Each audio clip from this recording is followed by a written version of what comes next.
Eight match days have come and went, and I would just like to say, you know what? A round of applause to UEFA, because across the Conference League, the Europa League, and the Champions League, drama right to the very last kick and the final whistle. And I'm not having anybody say that the old format was better, right? Drama right in the end with the Conference League, Hearts, right? Didn't know if they were through or not, right to the last whistle. Yesterday, you've got the likes of Club Brugge sitting in the Etihad not knowing if they're through and they're able to celebrate with their fans. Same way Aston Villa, Man City managing to sneak through in the last day as well. You've got the Europa League, Rangers not knowing till the end. Oh, Anderlecht going to score. Oh, Bodo Glimt going to get a goal against Nice.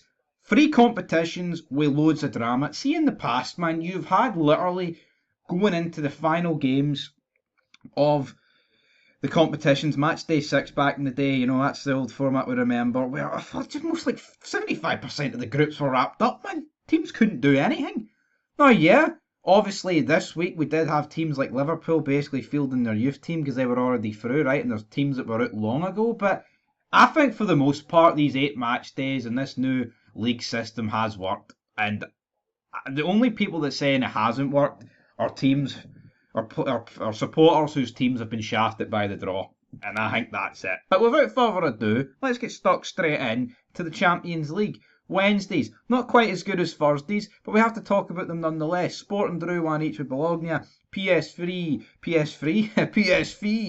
defeated Liverpool 3-2. This was a coupon buster. I thought Liverpool at 2-1 was brilliant odds. I know they were, Arne Slot wasn't going to start all the big boys, but still expect that Liverpool will do a wee bit more. The red card was a wee bit harsh, wasn't it? I mean, it was weird hearing Rory Hamilton commentate on an English game in Europe and not a Scottish game, but yeah, got beat anyway, Liverpool, but they still finished top. Young Boys beat by Red Star Belgrade. Stuttgart pumped by PSG. Storm Graz defeated Leipzig. Leipzig, a horrific campaign for them, man. Man City defeated Club Brugge to sneak through, and what did they get for that? Either Bayern Munich or Real Madrid. Speaking of Bayern Munich, they beat Bratislava 3-1. That's really poor, isn't it? I mean, I actually I didn't predict, but I did a bet, but Bayern Munich 9-0. Now, it turns out 9-0 would have been the highest ever result in Champions League group stage, league stage, whatever you want to call it, which is pretty mental. I would assume some team would have got beat 9-0 before. Inter 3-0 against Monaco, Dortmund 3-1, Barcelona 2 each with Atalanta, Leverkusen 2-0, Juventus get beat 2-0 by Benfica, Dynamo Zagreb, this was a coupon buster, and sadly for them they didn't go through, despite beating AC Milan. Salzburg 1, Atletico 4, Lille 6, Feyenoord 1. Insane result, especially considering the fact that in match day 7 Feyenoord beat Bayern Munich. Aston Villa 4, Celtic 2. Well, this is the game that most of us are here to talk about, and this is the game that most of us are here to gloat about, apparently. Aston Villa won. They got top 8. Celtic probably should have got beat by more. Did 4-2 flatter them? I think it did. Ollie Watkins slipping on his arse for that penalty. Alistair Johnston having a shot cleared off the line. The post getting rattled here, there, and everywhere. Aston Villa could easily have scored 5, 6, 7. But, you know what? 4-2. Good result in the end for Celtic. Honestly, I do believe that. I mean, I don't think you ever want to be turned and saying a loss is a good defeat, but considering you're 2-0 down after the first 5 minutes, I think most of us thought the floodgates were opened, and they managed to turn it around. And you could say, well, by getting back into it, could they not have done something? I think it took out of them. For the last 20 odd minutes in this game at Villa Park, Celtic looked fucked. They looked absolutely snookered. They looked absolutely gassed. And a lot of youngsters come on. What's his name? Dane Murray. Must be weird going from playing for Partick Thistle in the Scottish Championship, fired straight into the back here against Villa. Weird substitutions for Rodgers, in my opinion, but here, what do I know? I'm not the manager. I would have left Adam Adair on, but I heard people saying he came off with some sort of injury. Is there truth in that? Don't know why people would lie, but at the same time, there must be truth in it, because why would Rodgers sub him off? So yeah, Celtic get beat 4-2. Villa advance, and they, of course, finished in the top 8. Great for them. Right, moving on. Girona 1, Arsenal 2. Noari with a great goal, looking quite good, that youngster. I believe he's only still 17. Pretty much looks like a Saka regen, doesn't he, man? Very similar, cutting in on his right. It was a disaster though for Neto and goals for the first goal for Girona, but Girona Pretty shite campaign for the La Liga team. Then our final game, Brest 0, Real Madrid 3. Can't really complain too much. Real Madrid do what Real Madrid do. Into the league table then. So Liverpool finished top with 21 points. Then it was Barca, Arsenal, Inter, Atletico, Leverkusen, Lille, and Aston Villa. Obviously, Aston Villa, that win against Celtic secured that. Pretty good for Lille getting through there into the top 8. Now, to be fair, they didn't actually need to win by 6-1, but yeah, they boosted their goal difference in the end.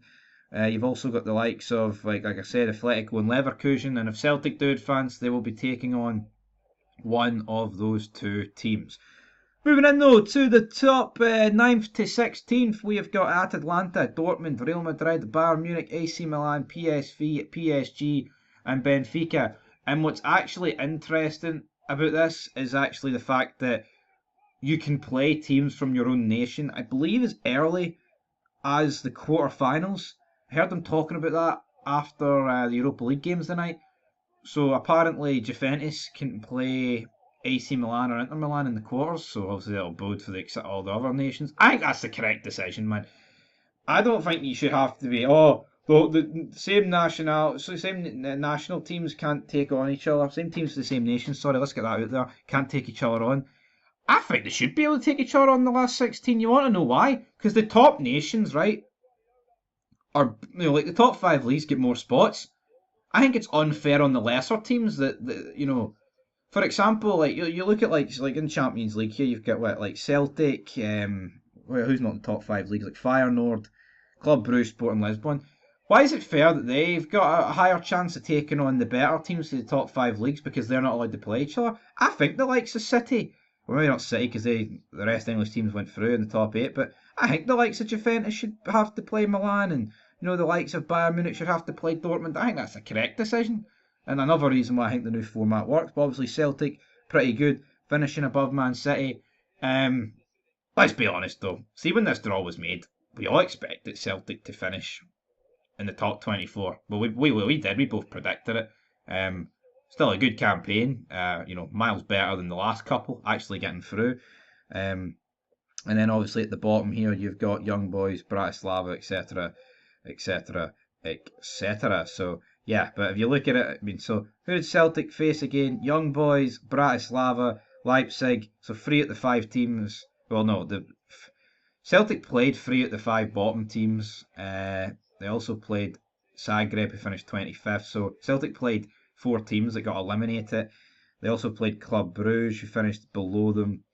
And then obviously they played the likes of it was Dortmund, Atalanta, and Aston Villa, who all finished 8th, 9th, and 10th. So I think around about where Celtic finished is about right. They could have got higher. They'll look back at like drawing against Zagreb and Club Brugge at home and thinking, we picked up 4 more points. I mean, honestly, beating those two is not unthinkable, and that probably would have put them into the top 8. So yeah, but Celtic can't complain. Man City, though, pretty disastrous campaign for them, and I don't expect them to do anything. And obviously, up next for City and Celtic is Bayern Munich or Real Madrid. So that'll be fun. And Celtic, I mean, realistically, it's going to end for Celtic after the next 2 games. Obviously 2 more games, getting Champions League money and getting goals and shit like that, adding to the prize fund and all that stuff, but it should.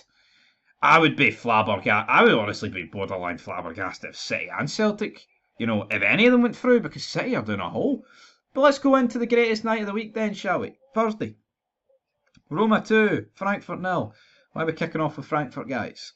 Ajax 2, Galatasaray 1. Rangers 2, Union St. Galossi 1. Rangers made it a wee bit tougher than what they needed to be. Tougher than a $2 steak. But it was still a very good... Well, it wasn't a good performance, really, I'll be honest, but I don't care about the performance, man. See, in Europe, a game of this magnitude, needing to win to get that top 8 and getting it, all that matters is the result. I'll worry about the performance another day. Some players did go hiding, some players were poor. But, on the flip side of that, Tierney came back, massive impact. Crucial to give him 60 minutes. Great to see John Suter back, thought he was really good. Dessers, for me, had another good game. And that's what Dessers got to do. I mean, he's not going to win me over yet. I mean, Dessers, mate, you're going to have to do a wee bit more. And I think that's the same case for a lot of fans with Cyril Dessers. But just keep doing what you're doing, Dessers. And, You never know, because he was good tonight. You know, he had an offside goal, but he was getting himself a boot and he set up Tierney. Great run. Thought Dessus was good. Moving on, Tottenham won 3-0 with their youngsters securing top 8. Ange needed that. Slavia Prague 2, Malmo 2. Real Sociedad 2, PAC 0. Braga 1, Lazio 0. Olympiacos 3, Qarabag 0. Lyon 1, Ludogorets 1. Pretty poor result for Lyon, but who really knows what's happening with Lyon and their club at the minute. Tel Aviv 0, Porto 1, Ferencváros 4, AZ 3, Dynamo Kiev 1, RFS 0, Midtjylland 2, Fenerbahce 2, Athletic Bilbao 3, Victoria Plzen 1, and the game that mattered all for Rangers, Nice 1, Bodo Glimt 1, fantastic. Also Anderlecht getting beat 4-3 by Hoffenheim, bit unexpected, and it's made them drop out. 20 beat Besiktas 1-0, and FCSB get beat 2-0 by Man United. Of course, tomorrow is the knockout playoff round draw. We'll find out a wee bit more then, won't we? And then we'll see who Rangers can get. But obviously, it's between 20 Anderlecht, 20 Anderlecht, Fenerbahce, and is it Bodo Glimt? No, it's not Bodo Glimt. Who is it? Who's the other team that Rangers can get?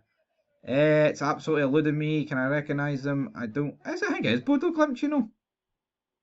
I think it is Bodo Glimt, so yeah, it is Bodo Glimt.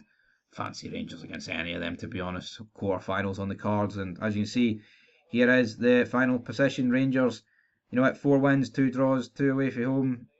Or 2 away from home, 2 losses, sorry. Great nonetheless. You know what, some really tough games in there, and unlucky not to get 4 points away, or not away, but against the English teams. Should have picked up a draw at Old Trafford, you know. Would it have been fortunate? Yes, but Jeff Day switches on, you get a draw, and we should have beat Tottenham. So, yeah, if buts, maybes, but you add an extra 4 points on, we finish easily. You know, we finish third, because you take away the points for United and Tottenham. Anyway, folks, that is where we are going to leave it for your review show. Teams that obviously crashed out at the bottom: Qarabag, Nice, Kiev. You know what I mean? I'm a fair guy. Rangers played Nice, beat them, but we scudded them, but Nice were pretty awful in this tournament, weren't they? 35th. Malmo 31st. Who else did we play? Union St. Galossi, they went through. Olympic, but you know, FCSB finished in the same points as us. But if you look, Olympiacos, Lyon, Tottenham and United, 4 teams above us, and that's us finishing 8th, so it just highlights how tough Rangers really had it. So anyway, guys, that's your review show.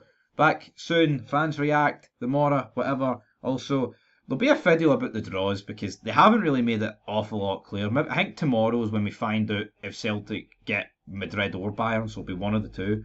And then obviously for Rangers, I think we'll find out definitely, like, it'll narrow down from 4 to 2. But anyway, that is the league stages done. Really enjoyed it this year. A lot of games, a lot of action. Bring it on next year. But yeah, the season's not over yet.